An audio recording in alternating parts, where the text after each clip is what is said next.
بسم اللہ الرحمن الرحیم۔ السلام علیکم ناظرین، پروگرام کے شروع میں آپ کو سب کو قوم کو پاکستان کی عظیم فتح مبارک ہو جو 2020 میں پاکستان نے انڈیا کو دی، اور یہ کوئی سنگل وکٹری نہیں تھی بلکہ یہ ملٹیپل وکٹری تھی، اس لیے کہ پاکستان نے نہ صرف یہ کہ بھارت کو شکست دی بلکہ شکست فاش دی اور 10 وکٹوں سے شکست دی، جو اپنی جگہ پر ایک بہت بڑا واقعہ ہے، اور اس کے ساتھ ہی یہ بھارت کو دی جانے والی ورلڈ کپ میں اس قسم کی سیریز میں پہلی شکست ہے۔ تو اس پر جتنی بھی مبارکباد دی جائے کم ہے، اور بھارتیوں کا غرور ایک طویل عرصے کے بعد ٹوٹا ہے، اور بھارت نے اس کھیل کو اسپورٹس مین شپ کے تحت کبھی نہیں لڑا بلکہ دو ملکوں کی دشمنیوں کا رنگ دے کر لڑا، اور اس کو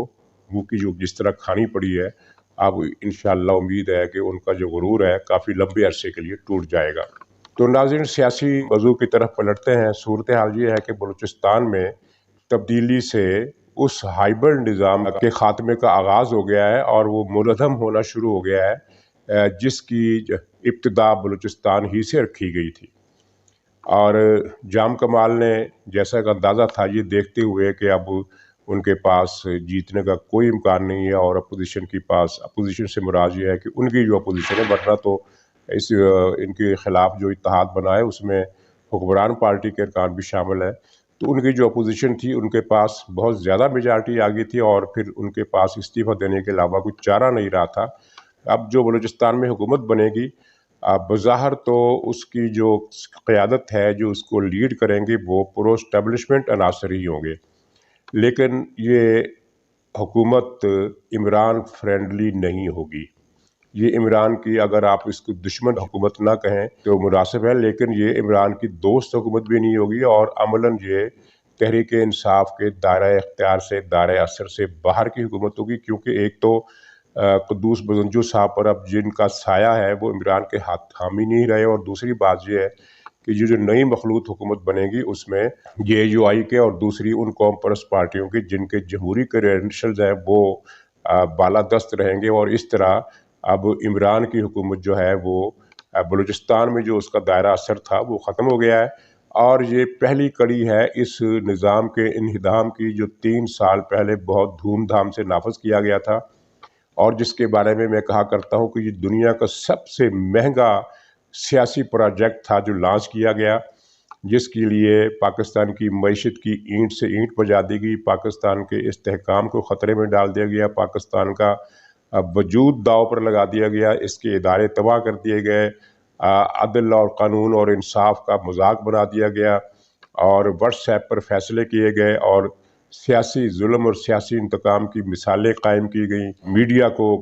کچل کر رکھ دیا گیا، اپوزیشن کی ہر آواز کو دبا دیا گیا، اور عمران خان کے رستے کے تمام کانٹے، ان کے رستے کی تمام رکاوٹیں، تمام مشکلات اسٹیبلشمنٹ نے چن چن کر دور کی، الیکشن سے پہلے بھی اور الیکشن کے دوران بھی، اور الیکشن کے بعد جب حکومت بن گئی تو تب بھی 3 سال تک اسٹیبلشمنٹ نے قدم قدم پر اس کی نگہبانی کی، اس کی حفاظت کی، اس کو ہر قسم کی پریشانی سے بچایا، اور اس کے لیے جو بھی فاؤل پلے اسے کھیلنا پڑا وہ کھیلا۔ تو لیکن یہ وہی ہائبرڈ نظام ہے جس کے لیے ہمیں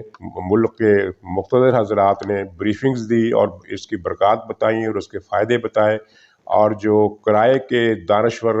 اسٹیبلشمنٹ نے شروع دن سے رکھے ہوئے ہیں انہوں نے ٹی وی پر ہزاروں گھنٹوں کے پروگرام کیے، جس میں یہ بتایا گیا کہ پاکستان کس طرح اوپر اٹھے گا، پاکستان کس طرح ترقی کرے گا، پاکستان کس طرح سپر پاور بن جائے گا، اور پاکستان کس طرح آسمانوں کو تھگلی لگا لے گا، اس طرح کی باتیں کی گئی۔ لیکن اب 3 سال جب گزرنے کے بعد منظر چھٹا ہے، تو سامنے جو ہم دیکھ رہے ہیں وہ یہ ہے کہ ایک ایسی ہمہ گیر بربادی ہے دور تک پھیلی ہوئی، جس طرح آپ نے جنگ عظیم کی فلموں میں دیکھا ہوگا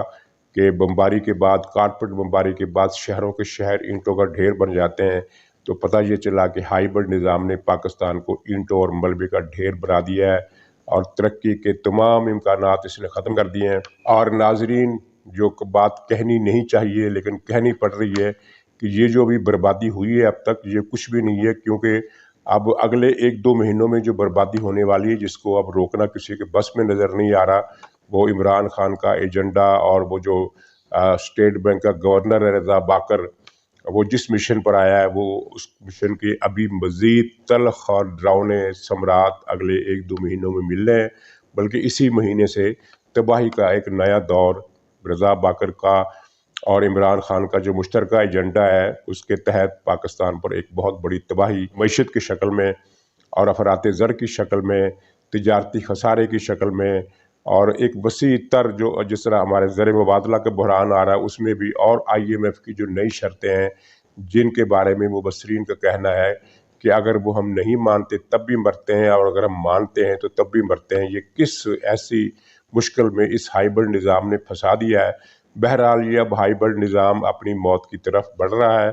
اور اس کی موت کا عمل شروع ہو گیا ہے، انہدام شروع ہو گیا، اور اطلاعات یہی ہیں جیسا کہ میں نے کل بھی بتایا تھا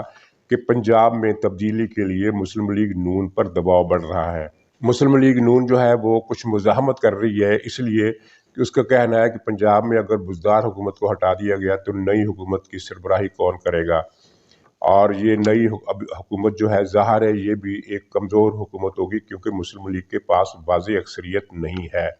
یعنی وہ بھی اسٹیبلشمنٹ کی فراہم کردہ بیساکھیوں کے بل پر ہی حکومت کر پائے گی۔ پیپلز پارٹی اگر غیر مشروط طور پر ساتھ دے دے تب بھی، اگر نہ دے تب بھی کاف لیگ اور دوسرے آزاد عناصر ارکان اور خود تحریک انصاف کے کچھ ارکان کو توڑ کر مسلم لیگ نون جو حکومت بنا پائے گی وہ کس حد تک ماضی کا کردار ادا کر سکے گی۔ ماضی میں پنجاب میں مسلم لیگ نے جب بھی حکومت کی ہے وہ اکثریت کے بل بوتے پر اپنے پروگرام اور اپنے ایجنڈے کے تحت حکومت کی ہے، لیکن اب اس وقت اگر مسلم لیگ نون حکومت کی سربراہی کرتی ہے تو اس کو اتحادی جماعتوں کا دباؤ کا سامنا ہوگا، اور ان کے جو ظاہر ہے جو بھی منفی یا مثبت نتائج آئیں گے اس کی ذمہ داری مسلم لیگ نون پر ہوگی۔ تو مسلم لیگ نون اس صورتحال سے ڈرتی ہے اور وہ اس طرح کی ذمہ داری لینے کے لیے ابھی تک تیار نہیں ہے، لیکن بات یہ ہے کہ اب ایک ہی رستہ ہے یہ اس عمران حکومت سے نجات حاصل کرنے کا، کیونکہ اگر یہ رستہ استعمال نہ کیا گیا تو دوسرا رستہ وہ ہوگا جس کو ہم کہتے ہیں کہ ایک سمارٹ ایکشن یا سرجیکل اسٹرائک، اس کے نتائج پھر ملک کے لیے ناخوشگوار بھی ہو سکتے ہیں، یعنی معاملہ 50-50 کا ہے، رسک لینے کا ہے۔ اگر یہ سمارٹ ایکشن کا رسک لیا گیا تو اس میں نقصانات زیادہ ہیں، اور اگر یہ رسک لیا گیا تو اس میں امکانات زیادہ ہیں۔ اس رسک کو محفوظ بنانے کے لیے ایک ہی طریقہ جو ہے، اگر جو مسلم لیگ کی بات مان لی جائے کہ اس نظام کے چہروں کی تبدیلی کے بعد فوری طور پر نئے الیکشن کا انعقاد ہو تاکہ عوام کی صحیح رائے کے ساتھ ایک نئی حکومت بن سکے۔ اگر اس طرح کے امکانات واضح نظر آتے ہیں تو پھر مسلم لیگ نون کو پنجاب میں تبدیلی کے لیے اپنا کردار ادا کرنا ہوگا، اور مسلم لیگ نون پر دباؤ بڑھ رہا ہے، اور زیادہ تر لوگوں کا یہ اندازہ ہے کہ پنجاب میں تبدیلی ہوگی جس کے بعد مرکز میں تبدیلی لائی جائے گی، ورنہ اگر اداروں کو سرجیکل اسٹرائک کرنا پڑی تو اس کے نتائج جو ہے وہ کسی نئے بحران کی شکل میں بھی برپا ہو سکتے ہیں۔ دوسری طرف بالائی سطح پر جو کشیدگی ہے وہ بدستور برقرار ہے، اور اس میں جو قیاس آرائی کی جا رہی ہے کہ اگر یہ نہ ہوا تو وہ ہو جائے گا، اور اگر وہ نہ ہوا تو یہ ہو جائے گا، تو اس سلسلے میں میری اطلاع یہ ہے کہ جو تقرریاں ہیں ان کی تو واپسی کا یا ان کو تبدیل کرنے کا کوئی امکان نہیں ہے، وہ جو کی توں ہے، اور وہ اپنے وقت پر تبدیلی کا جو عمل ہے یہ مکمل ہو جائے گا، اس کو کوئی روک نہیں سکتا۔ بیچ میں جو افواہیں اڑائی جا رہی ہیں کہ عمران خان صاحب یہ کرنے والے، عمران خان صاحب وہ کرنے والے، تو وہ امکان اسی لیے نہیں ہے کہ عمران خان میں اتنی جرت کبھی نہیں رہی اور وہ نتائج کا سامنا نہیں کر سکتا۔ ایک تھیوری یہ بھی مذاق خیز قسم کی بنائی گئی کہ سعودی عرب سے عمران خان کسی کی برطرفی کا پروانہ جاری کریں گے تاکہ اگر لیش بیک آتا ہے اور جوابی طور پر کوئی اسلام آباد میں تختہ الٹ جاتا ہے اور حکومت کسی ادارے کی ہو جاتی ہے تو پھر عمران خان کو ایک رستہ مل جائے گا گرفتاری سے بچنے کا، اور وہ سعودی عرب سے ہی لندن فرار ہو جائیں گے، اور اگر وہ نہ ہو سکا تو پھر واپس آ کر حکومت سنبھال لیں گے۔ لیکن ظاہر ہے کہ ایسا بھی عمران خان کے بس کی بات نہیں، اس نے جتنی دھمکیاں دینی تھی وہ دے چکا اور اس کی دھمکیوں کا کوئی اثر نہیں ہوا۔ ہاں یہ ہے کہ عمران خان کے اس رویے کی وجہ سے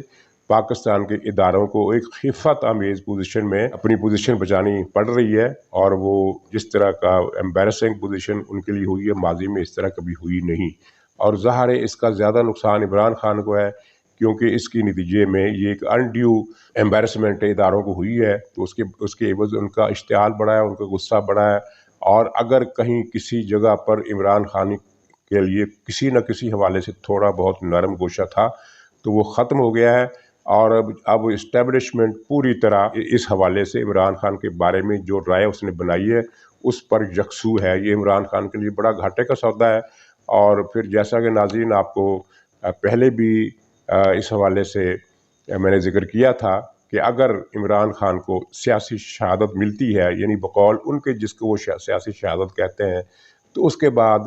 عمران خان کی سیاسی تدفین ہوگی، ان کا مجسمہ نہیں بنے گا، یعنی ان کو ریوائول کا کوئی چانس نہیں ہے۔ اور یہ تحریک انصاف دنیا کی تاریخ کی پہلی جماعت ہوگی جو اپنے ایک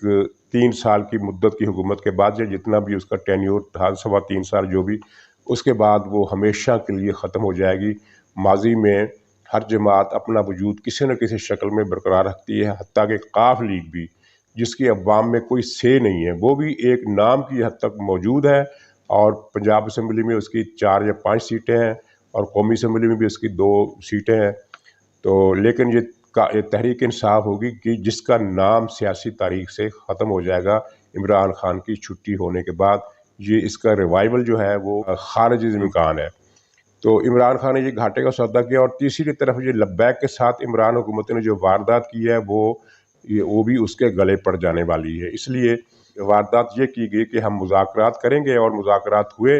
اور یہ کہا گیا تھا کہ مذاکرات کے نتیجے میں مسئلہ حل ہو جائے گا۔ لیکن جب مذاکرات ہوئے تو تحریک لبیک والوں کو بتایا گیا کہ آپ اپنے مطالبات لائیں، کل عمران خان صاحب واپس آئیں گے، ہم ان کے سامنے پیش کریں گے، اور وہ فیصلہ کریں گے کہ منظور کرنے ہیں کہ نہیں کرنے۔ یعنی یہ ایک عجیب قسم کی احمقانہ قسم کی جو ڈائلاگ تھا وہاں ہوا۔ بہرحال اس کے نتیجے میں یہ ہوا کہ عمران خان کی واپسی تک انہوں نے مارچ کو آگے بڑھنے سے روک دیا، یعنی مارچ واپس نہیں ہوا ہے۔ ان کا جو لانگ مارچ جہاں پہنچا ہوا ہے مرید کے سے آگے تک، وہاں یہ موجود رہے گا، اور عمران خان جو جواب دے گا اس کی روشنی میں یہ مارچ والے فیصلہ کریں گے کہ انہوں نے آگے بڑھنا ہے یا کیا کرنا ہے۔ اور اس کے نتیجے میں حکومت کو ایک نقصان پہنچانے میں شیخ رشید اور مذاکراتی ٹیم یوں کامیاب ہو گئی کہ یہ جو سکون کے لمحات ہیں ان میں تحریک لبیک خود کو ری گروپ کرے گی، اور مزید لوگوں کو مارچ میں بلائے گی، اور پولیس ایکشن سے بے خطر ہو کر منگل تک یعنی کل تک اپنے آپ کو اسرن و منظم اور یعنی نئے مارکے کے لیے پوری طرح تازہ دم کر لے گی۔ یہ شیخ رشید اور مذاکراتی پارٹی نے حکومت کی مدد نہیں کی بلکہ تحریک لبیک کی مدد کی ہے۔ تو اب دیکھتے ہیں کہ کل عمران خان کی واپسی پر یہ مذاکرات کا عمل جو ہے کیسے آگے بڑھتا ہے، اور عمران خان کیسے وعدے پورے کرتا ہے، کیونکہ بظاہر عمران خان کے لیے یہ مطالبات پورے کرنا ناممکنات میں سے ہے، اور تحریک لبیک اپنے مطالبات سے پیچھے ہٹنے کے لیے تیار نظر نہیں آتی۔ گویا کہ ایک نیا بحران اور ایک نیا کھڈا عمران خان نے کھودا ہے جس کو وہ خود وسیع کر رہا ہے، اور جو سیاسی بحران ہے وہ اپنی جگہ چل رہا ہے، جو بلائی سطح پر لڑائی ہے وہ اپنی جگہ چل رہی ہے۔ اپوزیشن پہلے کے مقابلے میں زیادہ یکسو ہے، اگرچہ یہ اب بھی 3 دھڑوں میں بٹی ہوئی ہے، پی ڈی ایم ہے، پیپلز پارٹی ہے، اور جماعت اسلامی ہے۔ لیکن مہنگائی کے ایشو پر، بلکہ اس حکومت کی چھٹی کے ایشو پر، تینوں کے خیالات میں بہت حد تک یکسانی آ گئی ہے، اور حکمت عملی بھی جو ہے وہ متوازی چلتے ہوئے آپس میں کلیش نہیں کر رہی۔ یہ ایک بڑی ڈیولپمنٹ ہے۔ اور اس دوران کپتان کا غصہ اس حوالے سے بھی عروج پر ہے کہ اس تک یہ پوری اطلاعات پہنچ رہی ہیں کہ شہباز شریف جو مسلم لیگ نون کے صدر ہیں، ان کے راولپنڈی میں کچھ رابطے ہوئے ہیں اور کچھ بات چیت آگے بڑھی ہے۔ یہ بات چیت کیا آگے بڑھی ہے یہ ہمیں پتہ ہے، نہ عمران خان کو پتہ ہے، یہ شہباز شریف کو پتہ ہے، اور یا جن سے رابطے ہوئے انہیں علم ہے، اور کسی کے علم میں نہیں ہے۔ حتیٰ کہ مسلم لیگ کے لیڈروں کو بھی صحیح اندازہ نہیں ہے کہ ان رابطوں میں کس بات پر پیش رفت ہوئی ہے۔ لیکن ظاہر ہے کہ یہ جو بھی ملاقات ہو رہی ہے یہ کوئی سینٹ کے الیکشن تو ہو نہیں رہے کہ جس کے بارے میں کچھ معاملات طے کیے گئے ہوں۔ یہ سیدھی سی بات ہے کہ جو نیا سیٹ اپ لایا جانا ہے عمران خان کی اس ہائیبرڈ نظام کی جو فائنل رخصتی ہے، اس کے حوالے سے شہباز شریف کے ساتھ یا تو کوئی بات طے کی جا رہی ہے، یا انہیں کسی بات پر منوایا جا رہا ہے، یا ان کے سامنے آپشن رکھے جا رہے ہیں۔ لیکن جو بھی صورت ہو، گویا کہ عمران خان کو مائنس کرنے کے لیے ہو رہی ہے۔ تو عمران خان کا غصہ اور زیادہ بڑھ گیا ہے، اور وہ اطلاعات یہ ہے کہ اس نے اپنی پارٹی کے لوگوں کے ساتھ اسٹیبلشمنٹ کے کچھ نمایاں افراد کے بارے میں مزید سخت سست قسم کی زبان استعمال کی ہے۔ تو ناظرین، اب کل تک دیکھتے ہیں کیا صورتحال بنتی ہے۔ کل تک انشاءاللہ کچھ مزید معلومات مل جائیں گی تو پھر دوبارہ بات ہوگی۔ تب تک کے لیے اجازت دیجیے۔ خدا حافظ۔